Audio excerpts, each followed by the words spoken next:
అసెంబ్లీలో నేను నేను వేరే మినిస్టర్స్తో వాళ్ళతో మాట్లాడని చెప్పి సరే ఈ చెట్లు తక్కువ ఉన్నాయి కదా అన్నని. అయితే నేనేమన్నా ఫారెస్ట్ డిపార్ట్మెంట్తో మాట్లాడి మినిస్టర్ గారితో మాట్లాడి ఒక 10 లక్షల ఇప్ప చెట్లు మనం పెట్టిస్తాం. ఎందుకంటే ఈ చెట్టు పెరిగి మళ్ళీ ఇప్ప పువ్వు రావాలంటే దాదాపు 8 సంవత్సరాలు అవుతుంది అని చెప్పేసి 10 లక్షల చెట్లు పెట్టాలని చెప్పేసి చీఫ్ మినిస్టర్ గారికి ఒక లెటర్ రాయడం జరిగింది. దీంట్లో దాదాపు 55 మంది ఎమ్మెల్యేలు సంతకం పెట్టారు చెట్లని ప్రమోట్ చేయాలని చెప్పి. ఈ పువ్వుని కోతులు కూడా తింటాయి, పందులు తింటాయి. అంటే కింద రాలినప్పుడు అంటే ఫారెస్ట్లో పెడితే ఇప్పుడు మీరు చూస్తే కోతులన్నీ ఊళ్ళలోకి వచ్చేస్తాయి. ఎందుకంటే అక్కడ ఫ్రూట్స్ లేవు, ఏం లేవు, చెట్లు కొట్టేస్తున్నారని చెప్పి కూడా వస్తాయి. ఈ చెట్లు పెడితే అట్లా కూడా ఉపయోగం పడుతుంది. ఇంకోటి ఈ పువ్వుతోని ఆయిల్ చేయొచ్చు. ఈ ఆయిల్తో మనము వంట వండుకుంటే మీకు కొలెస్ట్రాల్ రాదు.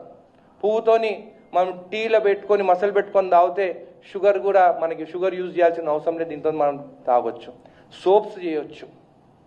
దీంతో జొన్న రొట్టెలు అని చెప్పి మొన్న నేను అక్కడ పోయినాను, భద్రాచలం పోయినాను మొన్న శ్రీరామనవమికి. నేను పోతుంటే లైన్ నుండి వాళ్ళు అందరూ అడుస్తున్నారు, అగో ఆయనని అనిరుద్ధ్ రెడ్డి మా గురించి మాట్లాడిండు, నిజం మాట్లాడిండు, నిజంగా ఈ చెట్టు అంటే మాకు దేవునితో సమానం, మేము పూజిస్తాం, మాకు ఎవ్రీ ఇయర్ 4 months అని పువ్వు వస్తుంది. పువ్వు 70 రూపాయలు కేజీ లాగా వాళ్ళు అమ్ముకోవచ్చు, 30 రూపాయల నుంచి 70 రూపాయలు. ఇది ఒక నేను అనేది రాలిపోయిన పువ్వు నుంచి వాళ్ళలాగా చెట్లు కొట్టేసి చెట్లను ఎక్స్పోర్ట్ చేసి దొంగతనం పంపేమని చెప్పి నేను మాట్లాడతలేను.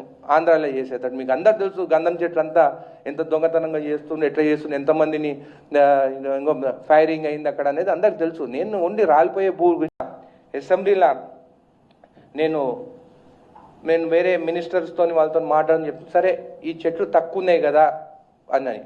అయితే నేనేమన్నా ఫారెస్ట్ డిపార్ట్మెంట్తో మాట్లాడి మినిస్టర్ గారితో మాట్లాడి ఒక 10 లక్షల ఇప్ప చెట్లు మనం పెట్టిస్తాం. ఎందుకంటే ఈ చెట్టు పెరిగి మళ్ళీ ఇప్ప పువ్వు రావాలంటే దాదాపు 8 సంవత్సరాలు అవుతుంది అని చెప్పేసి 10 లక్షల చెట్లు పెట్టాలని చెప్పేసి చీఫ్ మినిస్టర్ గారికి ఒక లెటర్ రాయడం జరిగింది. దీంట్లో దాదాపు 55 మంది ఎమ్మెల్యేలు సంతకం పెట్టారు చెట్లని ప్రమోట్ చేయాలని చెప్పి. ఈ పువ్వుని కోతులు కూడా తింటాయి, పందులు తింటాయి. అంటే కింద రాలినప్పుడు అంటే ఫారెస్ట్లో పెడితే ఇప్పుడు మీరు చూస్తే కోతులన్నీ ఊళ్ళలోకి వచ్చేస్తాయి. ఎందుకంటే అక్కడ ఫ్రూట్స్ లేవు, ఏం లేవు, చెట్లు కొట్టేస్తున్నారని చెప్పి కూడా వస్తాయి. ఈ చెట్లు పెడితే అట్లా కూడా ఉపయోగం పడుతుంది. ఇంకోటి ఈ పువ్వుతోని ఆయిల్ చేయొచ్చు. ఈ ఆయిల్తో మనము వంట వండుకుంటే మీకు కొలెస్ట్రాల్ రాదు. పువ్వుతోని మనం టీలో పెట్టుకొని మసాలా పెట్టుకొని తాగితే షుగర్ కూడా మనకి షుగర్ యూజ్ చేయాల్సిన అవసరం లేదు. దీంతో మనం తాగొచ్చు. సోప్స్ చేయొచ్చు. దీంతో జొన్న రొట్టెలు అని చెప్పి మొన్న నేను అక్కడ పోయినాను, భద్రాచలం పోయినాను మొన్న శ్రీరామనవమికి. నేను పోతుంటే లైన్ నుండి వాళ్ళు అందరూ అడుస్తున్నారు, అగో ఆయనని అనిరుద్ధ్ రెడ్డి మా గురించి మాట్లాడిండు, నిజం మాట్లాడిండు, నిజంగా ఈ చెట్టు అంటే మాకు దేవునితో సమానం, మేము పూజిస్తాం, మాకు ఎవ్రీ ఇయర్ 4 months అని పువ్వు వస్తుంది. పువ్వు 70 రూపాయలు కేజీ లాగా వాళ్ళు అమ్ముకోవచ్చు, 30 రూపాయల నుంచి 70 రూపాయలు. ఇది ఒక నేను అనేది రాలిపోయిన పువ్వు నుంచి వాళ్ళలాగా చెట్లు కొట్టేసి చెట్లను ఎక్స్పోర్ట్ చేసి దొంగతనం పంపేమని చెప్పి నేను మాట్లాడతలేను. ఆంధ్రాలో చేసేటట్టు మీకు అందరు తెలుసు, గంధం చెట్లు అంతా ఎంత దొంగతనంగా చేస్తుండే, ఎట్లా చేస్తుండే, ఎంతమందిని ఫైరింగ్ అయింది అక్కడ అనేది అందరికి తెలుసు. నేను ఓన్లీ రాలిపోయే పువ్వు గురించి మాట్లాడుతున్నాను.